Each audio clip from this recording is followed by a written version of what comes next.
Common man அப்படிங்கிற இடத்துல சர்வேன்னுலாம் சொல்றாங்க இல்லைங்க. அப்படி ஒருத்தரை நாங்கள் எங்கள் லைஃப்பில் ஃபேஸ் பண்ணதில்லை. நான் எங்கள் வீட்டில் இருக்கேன், இல்லை கடையில் இருக்கேன், தெருவில் இருக்கேன் அப்படின்னா யாருமே என்கிட்ட இது வரைக்கும் வந்து சர்வே அப்படின்னு சொல்லி கேட்டதில்லை.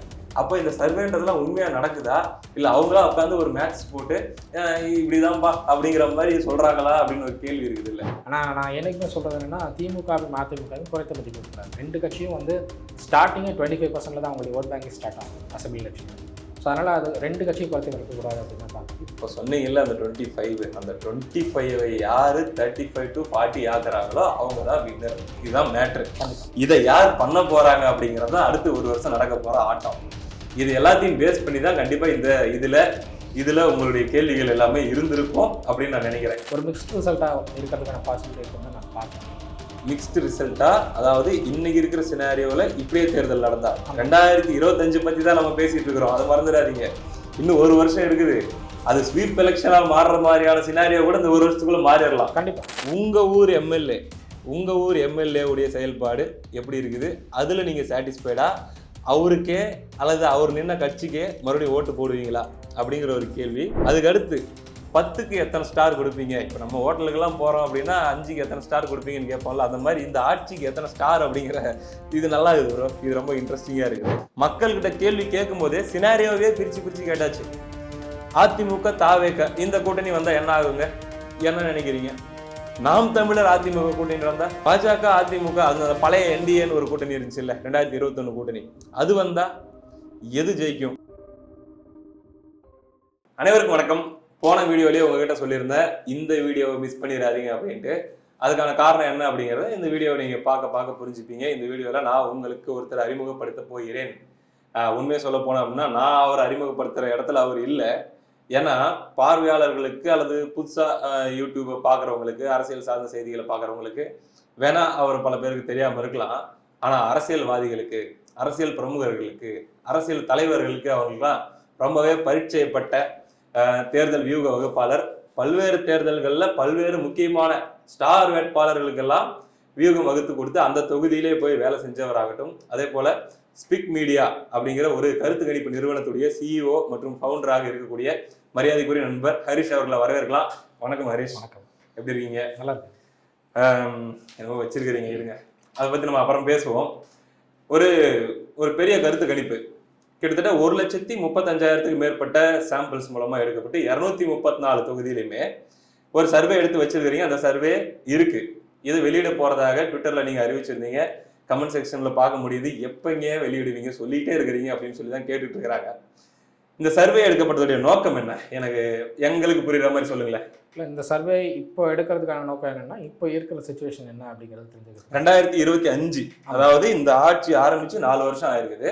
இந்த 4 ஆண்டு கால முடிவுல என்னென்ன கூட்டணிகள் என்னென்ன ஸ்டேஜ்ல இருக்குதோ அதை அப்படியே வச்சு ஆசெட்ஸ் இப்போ 2024 எலெக்ஷன்ல என்ன கூட்டணியோட அவங்க வந்து எலெக்ஷன் ஃபேஸ் பண்ணாங்களோ அந்த கூட்டணியோட 2025 இப்போ சட்டமன்ற தேர்தல் நடந்தா, நாளைக்கு தேர்தல் நடந்தா என்ன நடக்கும், ஆமா நாளைக்கு எலெக்ஷன் நடந்தா என்ன மாதிரியான ரிசல்ட்ஸ் வரதுக்கான பாசிபிலிட்டிஸ் இருக்கு அப்படிங்கறத தெரிஞ்சுக்கிறதுக்காக ஒரு சர்வே எடுத்ததுதான். பொதுவா ஒரு சந்தேகம் இந்த இடத்துல, பொதுவா மக்களுடைய பெரும்பான்மை மக்களுக்கு திமுக ஆட்சி பிடிக்கல, திமுக ஆட்சி வேணாம் அப்படிங்கிற மனநிலையில் இருக்காங்கன்றது அது எங்க கேட்டாலுமே தெரியும். அப்படி இருக்கக்கூடிய சூழல்ல நாளைக்கு தேர்தல் நடந்தா திமுக தான் தோக்கணும். ஆனா அப்படிப்பட்ட நிலைமையில தான் இருக்கா, அல்லது அப்படி இல்லை அப்படின்னா அதுக்கான காரணம் என்னவா இருக்கும் அப்படிங்கிறதால தான் இந்த சர்வே அலச போது நம்மளால புரிஞ்சிக்க முடியும். இதுல என்னென்ன மாதிரியான ஃபேக்டர், ஒண்ணு இன்னைக்கு தேதிக்கு இப்படியே தேர்தல் நடந்தா என்ன முடிவு வரும்ன்ற மாதிரி எடுத்திருக்கீங்க. வேற என்னென்ன கேள்விகள்லாம் கேட்டிருக்கீங்க? இப்போ உங்களுடைய முதல்வர் வேட்பாளராக நீங்கள் யாரை சூஸ் பண்ண நீங்கள் நினைக்கிறீங்கன்னு கேட்டிருக்கோம். அதே மாதிரி இந்த இந்த திமுக அரசினுடைய செயல்பாடுகள் எப்படி, முதலமைச்சர் ஸ்டாலினுடைய செயல்பாடு எப்படி, எதிர்க்கட்சி அதிமுகவுடைய செயல்பாடு எப்படி, பாஜக வளர்ந்துருக்குன்னு சொல்கிறாங்களே அது வந்து யாரால் அந்த வளர்ச்சி ஏற்பட்டிருக்கு, அண்ணாமலையால் அந்த வளர்ச்சி ஏற்பட்டிருக்குன்னு நீங்கள் ஏற்கிறீங்களா அப்படிங்கிற ஒரு கேள்வி. இது போக நான் இந்த இடத்துல உள்ள வந்துடுறேன். விஜய் சீமான் அப்படின்னு சொல்லி ஒரு ஃபேக்டர். ஏன்னா இவங்க 2 பேருமே தான் தனியாக நிற்க போகிறாங்க அப்படிங்கிறது ஓடிக்கிட்டே இருக்குது. இப்போ சீமான் அவர்களுடைய வாக்கு விழுக்காடு தேர்தல் ஏறிட்டே வருது. இப்போ விஜய் அவர்களுடைய வருகையால இது பாதிக்கப்படுமா படாதா, இந்த ஆங்கிள்லையும் போயிருக்கா சர்வே? ஆமா இதையும் தான் அதையும் சேர்த்து கேட்டிருக்கோம். அதுக்கான விடைகளும் கிடைச்சிருக்குது. சரி, பிரசாந்த் கிஷோர் அவர்கள் சொல்லியிருக்காரு விஜய் அவர்களுக்கு 20 விழுக்காடு வரைக்கும் வாக்குகள் இருக்குது இப்பவே அப்படின்ட்டு. அதையும் செக் பண்ணியிருக்கீங்களா, கிராஸ் வெரிஃபை பண்ணிட்டீங்களா? பண்ணியிருக்கு. பிரசாந்த் கிஷோர் வந்து அவரும் ஒரு தேர்தல் வியூக வகுப்பாளர். பட் இன்னைக்கு அவர் வந்து ஒரு கட்சி ஆரம்பிச்சு போயிட்டுருக்காரு. ஒரு அலையன்ஸ் பார்ட்னராக அவர் வந்து விஜய் அவர்களை புகழ்ந்து பேசிகிட்டு இருக்காரு தான் நான் பார்க்குறேன். மற்றபடி 20% அப்படிங்கிறது நம்ம சர்வேல தெரிஞ்சிடும். அதை நம்ம வெளியிடும் போது தெரிஞ்சிடும். அடுத்து வரக்கூடிய நாட்கள்ல தெரிஞ்சிடும்னு வச்சுக்கலாமே. எங்களுக்கு ஒரு டவுட்டுங்க, நான் சாமானியனா கேட்குறேன். பொதுவாக சர்வே எடுக்கிறவங்க நிறைய நிறுவனங்கள் இருக்குது. 2021 உங்களுடைய சர்வே நான் பார்த்தேன். நாம் தமிழர் வாக்கு விழுக்காடு தவிர மீதி எல்லாத்தையுமே கிட்டத்தட்ட கரெக்டாகவே, அதாவது ஆல்மோஸ்ட் சேம் நம்பரே நீங்கள் ப்ரெடிக்ட் பண்ணி சொல்லுங்க. ஏடிஎம்கே இப்படி வரும், டிஎம்கே இப்படி வரும்ன்றதெல்லாம் கரெக்டாக சொல்லிட்டீங்க. நாம் தமிழர் வந்து என்னைக்குமே எதிர்பார்த்ததை விட கணிக்கிறத விட அது ஏறும், அது அப்படிதான் இருக்கும். அது என்னால் புரிஞ்சிக்க முடியுது. எந்த அடிப்படையில் உங்களால் அப்படி வந்து அக்யூரேட்டான ஒரு நம்பரை பிடிக்க முடிஞ்சிச்சு? நீங்கள் நம்பர் ஆஃப் சாம்பிள்ஸ் அதுக்கு காரணமா, இல்லை நீங்கள் அந்த சாம்பிள்ஸ் 500 சாம்பிள் 1000 சாம்பிள்னு சொல்லி ஒரு தொகுதியில் எடுத்தாலுமே அது நீங்கள் எல்லா வகையான மக்களையும் ஒரு ஒரு ஊர்லேயும் ஒரு ஒரு சமூகம் இருக்கும், ஒரு ஒரு சமூகத்துக்கு ஏற்ற மாதிரி அங்கே ஒரு அடர்த்தி இருக்கும். இது எல்லாத்தையுமே நீங்கள் போய் கலந்து எடுத்துகிட்டு வர்றதுனால அப்படி உங்களால் கொடுக்க முடிஞ்சா 21 ரிசல்ட்ஸ்? நம்ம வந்து 21 ரிசல்ட்டு ரேண்டமாக தான் எடுத்தோம். ரேண்டம் சாம்பிள், கம்ப்ளீட்டாக அது ரேண்டம் சாம்பிள். ஒரு விசிகாவும் பாமகவும் போட்டியிடுற தொகுதிகளில் மட்டும்தான் அந்தந்த கம்யூனிட்டி சார்ந்த சாம்பிள்ஸ் எடுத்தது. அப்போ அந்த ஊரில் என்ன கம்யூனிட்டி மெஜாரிட்டியாக இருக்கோ அந்த கம்யூனிட்டியோடைய ஷேர் வைஸாக நம்ம சாம்பிள்ஸ் எடுத்தோம். மற்ற இடங்களெல்லாம் ரேண்டம் சாம்பிள்ஸ் தான். எப்படி அக்யூரேட்டாக வந்தது அப்படின்னா, அந்த ரேண்டம் சாம்பிள்ஸில் எந்த சாம்பிள் வேலிட், எந்த சாம்பிள் இன்வேலிட்ங்கிறத நம்ம தெரிஞ்சுக்கிறோம். 1-2 கேள்விகளுக்கு பதில் கொடுக்காம போயிருப்பாங்க. அது முக்கியமான கேள்வியாக இருக்கும். அந்த கேள்விகளுக்கு பதில் கொடுக்காம போனதெல்லாம் வந்து இன்வேலிட் சாம்பிளாக நாங்கள் ஏற்றிக்குவோம். ரெண்டாவது, இவங்களோட கூட்டணி வச்சா பாசிபிலிட்டி இருக்கும், இவங்களோட வச்சா பாசிபிலிட்டி இருக்கும் அப்படின்னு சொல்லியிருப்பாங்க. ஆனால் நம்ம வந்து சர்வே எடுத்து முடிக்கும் போது அந்த அலைன்ஸ் வேறு மாதிரி அமைஞ்சிருக்கும். புரியுது, நல்லாவே புரியுது. எனக்கு இன்னொரு சந்தேகம் வருது. இதுவும் ஒரு காமன் மேன் அப்படிங்கிற இடத்துல வந்து சர்வேலாம் சொல்கிறாங்க இல்லைங்க, அப்படி ஒருத்தரை நாங்கள் எங்கள் லைஃப்பில் ஃபேஸ் பண்ணதில்லை. நான் எங்கள் வீட்டில் இருக்கேன், இல்லை கடையில் இருக்கேன், தெருவில் இருக்கேன் அப்படின்னா யாருமே என்கிட்ட இது வரைக்கும் வந்து சர்வே அப்படின்னு சொல்லி கேட்டதில்லை. அப்போ இந்த சர்வேன்றதுலாம் உண்மையாக நடக்குதா, இல்லை அவங்களா உட்காந்து ஒரு மேட்ச் போட்டு இப்படிதான்ப்பா அப்படிங்கிற மாதிரி சொல்கிறாங்களா அப்படின்னு ஒரு கேள்வி இருக்குது. இல்லை, அது எப்படி பார்க்குறீங்க? இல்லை, சர்வே வந்து உங்களுக்கு வீடு வீடாக போகிறது வந்து இப்போது கடினமான ஒரு விஷயம். ரெண்டாவது, வீடு வீடாக போனால் எத்தனை பேர் வந்து வெளியில் நம்மளுக்கு வந்து நம்மளுக்கு சொல்லுவாங்க விஷயத்தை அப்படின்னு சொல்ல முடியாது. இது வந்து சர்வே எப்படின்னா மக்கள் தொகை கணக்கெடுப்பு மாதிரி போக முடியாது. வீடு வீடாக போய் நம்ம வந்து நீங்கள் இந்த கட்சிக்கு ஓட் பண்ணியிருக்கீங்களா, அந்த கட்சிக்கு ஓட் பண்ணுவீங்களான்னு கேட்க முடியாது. புரியுது. கேட்டாலும் பதில் எல்லாருமே சொல்ல விரும்ப மாட்டாங்க. அதனால் நம்ம என்ன பண்ணிடுறோம்னா பொது இடங்களுக்கு போய்டுறோம். பேருந்து நிலையம், அதே மாதிரி விளையாட்டு அரங்கம், அதே மாதிரி கட்சியினுடைய பொதுக்கூட்ட நிகழ்வுகள், அதை தாண்டி வந்துட்டு நடிகைகளுடைய அந்த ஆடியோ லான்ச்சு, அவங்களுடைய எனர்ஜி லெவல்ல இருப்பாங்க நிறைய இடங்கள்ல. எதுவாக எது கேட்டாலும் சொல்லலாம். அதே மாதிரி மால்ஸ்ல வந்து பர்மிஷன் வாங்கிட்டு அந்த மால்ல வந்து இருக்கிற மக்கள்கிட்ட அவங்களுடைய கருத்துக்கள் கேட்கலாம். ஸோ இதெல்லாம் இப்படி தான் பப்ளிக் பிளேசஸ்ல நம்ம எடுக்கிறோம். தனித்தனியாக போய் ஒரு வீட்லேயும் போய் எடுக்க முடியாது. பட் பப்ளிக் பிளேசஸில் எடுக்கும்போது ரேண்டம் சாம்பிள்ஸ் கிடச்சிடும். ஆனால் இது வந்து கிராம பகுதிகளில் மாறுபடும். கிராம பகுதிகளில் நீங்கள் வீடு வீடாக போகலாம். கிராம பகுதிகளில் வந்து உங்களுக்கு ஒரு குறிப்பிட்ட சமுதாயம் சேர்ந்த தலைவர்கள் வந்து இந்த கட்சிக்கு தான் ஓட் பண்ணணும் அப்படின்னு முடிவை எடுத்துருவாங்க. அதெல்லாம் மாற்றிருக்கேன் நான் 2016 ஒரு மணி நேரம் 1/2 மணி நேரம் உட்காந்து இந்த கட்சிக்கு நீங்கள் ஏன் ஓட் பண்ணுறீங்க, அந்த கட்சிக்கு ஏன் ஓட் பண்ணக்கூடாது அப்படின்னு பேசி நீங்கள் வந்து உங்களுடைய தேவை என்னங்கிறத நீங்கள் அந்த கட்சிகளுக்கு புரிய வைக்கணும். அப்போ தான் வந்து அவங்களுக்கு நீங்கள் என்ன கஷ்டப்படுறீங்கன்னு புரியும். அது மாதிரி நீங்கள் பண்ணணும். அப்போ தான் வந்து அவங்களுக்கு புரியும். இவங்க சொல்கிறாங்க, அவங்க சொல்கிறாங்க, ஒரு கட்சிக்கு நீங்கள் ஓட் பண்ணக்கூடாது அப்படின்னு சொல்லி புரிய வச்சதெல்லாம் இருக்குது எனக்கு. சரியாங்க. இன்னொரு டவுட்டு, சர்வேக்கல்ல பல வகை. ஒன்று, நிஜமாவே நம்ம மேலே இருக்கிற நம்பகத்தன்மையை காப்பாற்றணும்னு சொல்லி அந்த நிறுவனங்கள் அவங்களால் முடிஞ்ச அளவுக்கு நேர்மையான முறையில் எடுத்து வெளியிடுற சர்வே. இன்னொன்று, ஒரு கட்சிகளுமே சர்வே எடுக்க சொல்லி ஒரு குழுவை வந்து அவங்களா அனுப்பிச்சு விடுவாங்க. அதுக்குரிய செலவும் அவங்களே பண்ணுவாங்க. அதில் வந்து எங்களுக்கு ஃபேவராக ஒரு ரிசல்ட் காட்டி ஒரு நரேட்டிவ் செட் பண்ணுங்க அப்படிங்கிற மாதிரி கேட்பாங்க. நான் ஹரிஷ் அவர்களை புரிஞ்சுக்கிட்ட வரைக்கும் ஹரிஷ் அவர்கள் திமுக எதிர்ப்பாளர்னு தான் நான் புரிஞ்சுக்கிறேன். அதே போல் பார்த்தீங்கன்னா இந்த ஆட்சி மாறணும் அப்படிங்கிற புரிதல் உள்ளவர் தான் நான் புரிஞ்சுக்கிறேன். அப்படின் போது உங்களுடைய சர்வேவை நீங்கள் எடுத்து அதை வந்து வெளியிடும் போது அதில் ஏதாச்சும் உங்களுடைய விருப்ப வெறுப்புகளுக்கு ஏற்ற மாதிரி நீங்கள் அட்ஜஸ்ட் பண்ணியிருக்கிறதுக்கான வாய்ப்பு இருக்கா? அப்படி எதனா எதிர்பார்க்கலாமா? வேலை இருக்குதா? இல்லை, அப்படி எந்த அட்ஜஸ்ட்மெண்ட்ஸும் நான் பண்ணுறது கிடையாது. ஏன்னா அவங்களுக்கு வந்து நம்ம ஒரு டீம் ரன் பண்ணும்போது அந்த டீமோட ரெப்புடேஷன் எங்கேயும் ஸ்பாயில் ஆகிடக்கூடாது. ஓகே, இது நான் மட்டுமே வந்து பண்ணுறது கிடையாது. என்னோட சேர்ந்து பல பேர் சேர்ந்து ஒரு என்ன சொல்கிறது, இந்த பொலிட்டிக்கல் இன்ட்ரெஸ்ட் இருக்கிற ஸ்டூடெண்ட்ஸை வச்சு, காலேஜ் ஸ்டூடெண்ட்ஸ் வச்சு நம்ம பண்ணிகிட்ருக்கோம். ஸோ அவங்களுடைய ரெப்புடேஷன்ஸும் ஸ்பாயில் ஆகிடுது. சும்மா ஒருத்தருக்காக வேலை செய்கிற மாதிரி போய் அவங்களுடைய அந்த கெரியரும் காலி ஆகிடக்கூடாது. ஸோ அதனால் நம்ம ரொம்ப கேர்ஃபுல்லாக இது இருக்கிறத அப்படியே கொடுக்கறது தான் நம்மளுடைய வேலையாக இருக்குது. எங்கேயுமே நம்ம வந்து மாற்றப்படுறது திமுக 20 சீட்டு தான் வரும், 30 சீட்டு தான் வரும், வாஷ் அவுட் ஆக போறாங்க அப்படின்னு நினைச்சா சொல்லிட்டு இல்லை. போயிடலாம். நம்ம வந்து 2021 நம்ம அப்படி சொல்லியிருக்கலாம். 2021 அதிமுக தான் ஆட்சிக்கு மீண்டும் வரும்னு சொல்லியிருக்கலாம். ஆனால் எல்லாருக்கும் தெரியும் அதிமுக ஆட்சிக்கு வராதுன்னு. எல்லாரும் என்ன சொன்னாங்க, நான் எங்கெங்கெல்லாம் நான் வந்து நிறைய பொலிட்டிக்கல் அனாலிஸ்ட்டை பேசினேன். எல்லாரும் என்ன சொன்னாங்க, 20-25 தொகுதி தாண்டினாலே அதிமுகவுக்கு அது ஆச்சரியம் தான் அப்படின்னாங்க. ஆனால் நான் என்றைக்குமே சொல்கிறது என்னென்னா, திமுகவும் அதிமுகவும் குறைத்த மதிப்பிடக்கூடாது. ரெண்டு கட்சியும் வந்து ஸ்டார்டிங்கே 25% தான் அவங்களுடைய ஓட் பேங்கே ஸ்டார்ட் ஆகும் அசம்பிளி எலெக்ஷனில். ஸோ அதனால் அது ரெண்டு கட்சியும் குறைத்த மதிப்பிடக்கூடாது அப்படின்னு தான் பார்க்குறேன். இப்போ சொன்னீங்கல்ல அந்த 25, அந்த 25 யார் 35 to 40 ஆக்குறாங்களோ அவங்க தான் வின்னர். இதுதான் மேட்ரு.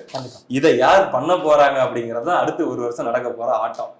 இது எல்லாத்தையும் பேஸ் பண்ணி தான் கண்டிப்பாக இந்த இதுல உங்களுடைய கேள்விகள் எல்லாமே இருந்திருக்கும் அப்படின்னு நான் நினைக்கிறேன். இந்த கூட்டணி இவங்களும் அவங்களும் சேர்ந்தா என்ன நடக்கும் அப்படிங்கிறது எல்லாமே நீங்க கேட்டிருப்பீங்க. இப்போ பொதுவாகவே ஒரே கேள்வி இருக்குது. திமுக ஒரே மைண்ட் செட்ல இருக்கிறாங்க. இந்த தேர்தலை மறந்துருங்கயா, 31க்கு வேலை செய்யுங்க, எதிர்கட்சிகள் யாராச்சும் வேலை செய்யறது, 26 எங்களுக்கு தான், அதுல 200 எங்களுக்கு தான் அப்படின்றத சொல்றாங்க. எங்களுக்கு நம்பர் இப்ப சொல்லாதீங்க, நம்ம அடுத்த எபிசோட்ல இருந்து ப்ராப்பரா மண்டல வாரியாக தொகுதி வாரியாக நம்ம அது பெரிய அளவுலயே நம்ம பேசுவோம். அப்படி திமுக இருமாப்பா இருக்குது, இன்னொரு பக்கம் மக்கள் எதிர்பார்ப்பு இப்படி இருக்குது. இது ரெண்டுக்குமான இடைவெளி எவ்வளவு இருக்குது ஹரிஷ்? திமுக எதிர்பார்ப்பு அவங்களுடைய என்ன சொல்ல, அவங்க தொண்டை இல்ல, இந்த சர்வே என்ன சொல்லுதுன்னு கேக்குறேன். அப்படிதான் சொல்லுதா இல்ல கொஞ்சம் ஒர்க் அவுட் பண்ணா மாறிடும் அப்படிங்கிற மாதிரி சொல்லுதா? நான் ரொம்ப ஓப்பனாக சொல்ல விரும்பலை. ஏன்னா நம்ம சர்வே ரிப்போர்ட் ரிலீஸ் பண்ணும்போது அதனுடைய எக்ஸைட்மெண்ட் எப்படி இருக்கும் பார்க்குறவங்களுக்கு அப்படின்னு நம்ம தெரிஞ்சுக்கணும். ஸோ அதனால் ரொம்ப ஓப்பனாக சொல்ல விரும்பலை. பட் திமுக வந்து அவங்க சொல்கிறத அவங்களுடைய தொண்டர்களை உற்சாகப்படுத்துறதுக்காக சொல்கிறாங்க 200 தொகுதி ஜெயிப்போம் அப்படின்னு. அதிமுகவும் 234 நம்ம ஜெயிப்போம் அப்படிங்கிறாங்க. பட் 234 200 தொகுதி அப்படிங்கிறது வந்து என்றைக்குமே சாத்தியமில்லைன்னு தான் நான் பார்க்குறேன். சரி, ஜெயலலிதா அவர்களுடைய காலத்தில் 2011 அது ஒரு பாசிபிலிட்டி இருந்தது. ஏன்னா ஒரு அலைன்ஸ் இருந்தது. இன்றைக்கி அப்படி ஒரு அலைன்ஸ் எதிர்த்தரப்புலையும் இல்லை, ஆளும் தரப்பில் இருக்கிற அலைன்ஸில் நிறைய குளறுபடிகள் இருக்கிறதையும் பார்க்க முடியுது. ஸோ அதனால் ஒரு மிக்ஸ்டு ரிசல்ட்டாக இருக்கிறதுக்கான பாசிபிலிட்டி இருக்குன்னு தான் நான் பார்க்குறேன். மிக்ஸ்டு ரிசல்ட்டா, அதாவது இன்னைக்கு இருக்கிற சினாரியோவில் இப்படியே தேர்தல் நடந்தா 2025 பற்றி தான் நம்ம பேசிட்டு இருக்கிறோம், அதை மறந்துடாதீங்க. இன்னும் ஒரு வருஷம் இருக்குது. அது ஸ்வீப் எலெக்ஷனாக மாறுற மாதிரியான சினாரியோ கூட இந்த ஒரு வருஷத்துக்குள்ள மாறிடலாம். கண்டிப்பாக இன்னைக்கு தேதிக்கு இப்படிதான் இருக்குது. மேலோட்டமாக நீங்கள் சொல்கிறத நான் புரிஞ்சுக்கிறேன். நம்பர்ஸ் வைஸ் நம்ம அப்புறமா போய்க்கலாம். ரைட்டு, எப்போ ரிலீஸ் பண்ணலாம், எப்போ இருந்து நம்ம பண்ண போகிற மாதிரி சொல்லுங்க.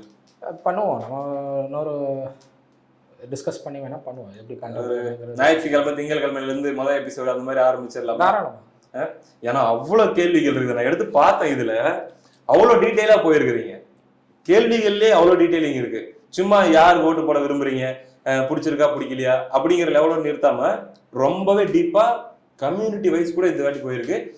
இந்தந்த கட்சிக்கு இந்தந்த கம்யூனிட்டியில் இப்படி ஓட் பர்சன்டேஜ் இருக்குதுன்ட்டு அதில் என்னை வியக்க வைத்தது டிவிகே மற்றும் என்டிகே ஒரு குறிப்பிட்ட கம்யூனிட்டியுடைய வாக்கு.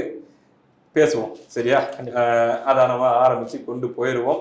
இந்த சர்வேல கேட்கப்பட்டிருக்கிற ஒரு 10 கேள்வியை மட்டும் நான் படித்து காட்டிடணும்னு ஆசைப்பட்றேன். டீட்டெயிலாக அப்புறம் போவோம். இந்த திமுக ஆட்சியில் நீங்கள் திருப்தி அடைந்திருக்கிறீர்களா? அவங்களுக்கு 4-5 ஆப்ஷன் கொடுக்கப்பட்டிருக்குது. அதே போல் நம்ம அப்பா ஸ்டாலின் அவர்களுடைய செயல்பாடு எப்படி இருக்குது அப்படிங்கிற ஒரு கேள்வி. அதை தாண்டி உங்கள் ஊர் எம்எல்ஏ உடைய செயல்பாடு எப்படி இருக்குது, அதில் நீங்கள் சாட்டிஸ்ஃபைடா, அவருக்கே அல்லது அவர் நின்ன கட்சிக்கே மறுபடியும் ஓட்டு போடுவீங்களா அப்படிங்கிற ஒரு கேள்வி. அதுக்கடுத்து 10க்கு எத்தனை ஸ்டார் கொடுப்பீங்க? இப்போ நம்ம ஹோட்டலுக்கெல்லாம் போகிறோம் அப்படின்னா 5க்கு எத்தனை ஸ்டார் கொடுப்பீங்கன்னு கேட்போம்ல, அந்த மாதிரி இந்த ஆட்சிக்கு எத்தனை ஸ்டார் அப்படிங்கிற இது நல்லா இருக்குது ப்ரோ. இது ரொம்ப இன்ட்ரெஸ்டிங்காக இருக்குது. அடுத்து எதிர்கட்சிகளுடைய செயல்பாடு. இப்போ எதிர்கட்சிகளாக இருக்கக்கூடிய கட்சிகளில் யாருடைய செயல்பாடு உங்களை ரொம்ப இம்ப்ரெஸ் பண்ணியிருக்குது இந்த 4 வருஷத்தில் அப்படிங்கிற ஒரு கேள்வி ரொம்பவே நல்லா இருக்குது. அதே போல் தமிழ்நாட்டில் பாஜக வளர்ந்துள்ளது என்று நினைக்கிறீர்களா? நாம் தமிழர் வளர்ந்துள்ளது என்று நினைக்கிறீர்களா? தாவேகாவை பற்றி நீங்கள் என்ன நினைக்கிறீங்க? உங்களில் எத்தனை பேர் தாவேகாவுக்கு ஓட்டு போட தயாராக இருக்கிறீங்க? இந்த மாதிரியான கேள்விகள் இருக்குது. இதை அடுத்து அதாவது எந்த கட்சி அல்லது எந்த கூட்டணி இப்போ தேர்தல் நடந்தால் கவர்மெண்ட் ஃபார்ம் பண்ணணும்னு நினைக்கிறீங்க? அதில் பெரும்பாலான கருத்து யாருக்கு வந்திருக்கு?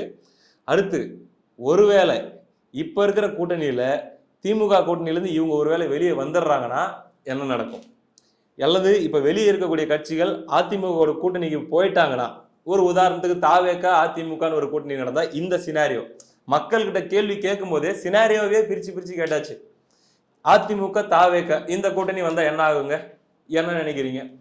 நாம் தமிழர் அதிமுக கூட்டணி நடந்தா, பாஜக அதிமுக அந்த பழைய என்டிஏன்னு ஒரு கூட்டணி இருந்துச்சு இல்ல 2021 கூட்டணி, அது வந்தா எது ஜெயிக்கும் அப்படிங்கிற மாதிரி போக, அதுக்கப்புறம் தாங்க தொகுதி வாரியா மண்டல வாரியா ஒரு கன்னியாகுமரி, நாகர்கோவில், கொளச்சல், அப்படி ஒரு தொகுதி வாரியா மாவட்ட வாரியா பார்த்தீங்கன்னா இவங்களுக்கு இன்னைக்கு இவ்வளவு ஓட் பர்சன்டேஜ் மாதிரி இருக்கிற மாதிரி தெரியுது.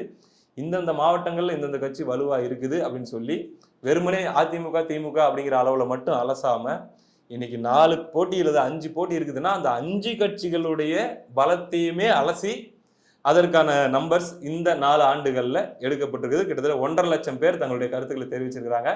அதை தான் நம்ம அடுத்து வரக்கூடிய நாட்கள் முழுக்க விவாதிக்க போகிறோம்.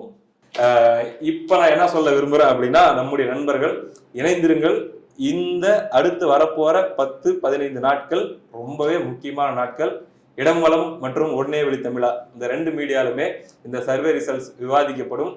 இதை வைத்து நான் கான்பிடென்டாவே சொல்றேங்க, இதை பேஸ் பண்ணி இது வந்ததுக்கு அப்புறம் நிறைய கட்சிகள் அவங்களுடைய சீட் பெல்ட்டை இன்னும் கொஞ்சம் ஃபாஸ்டன் பண்ணுவாங்க. அவங்களுக்கு அலர்ட்டா ரெட் அலர்ட்டா அப்படிங்கிறதெல்லாம் தெரிய வரும். அதிமுகவுக்கு அலர்ட், திமுகவுக்கு ரெட் அலர்ட் அப்படிங்கிற மாதிரி நான் புரிஞ்சுக்கிறேன். வரக்கூடிய நாட்கள்ல பேசி தீர்த்துருவோம். இணைந்திருங்கள். அடுத்த வீடியோல சந்திப்போம். நன்றி பிரதர். நன்றி.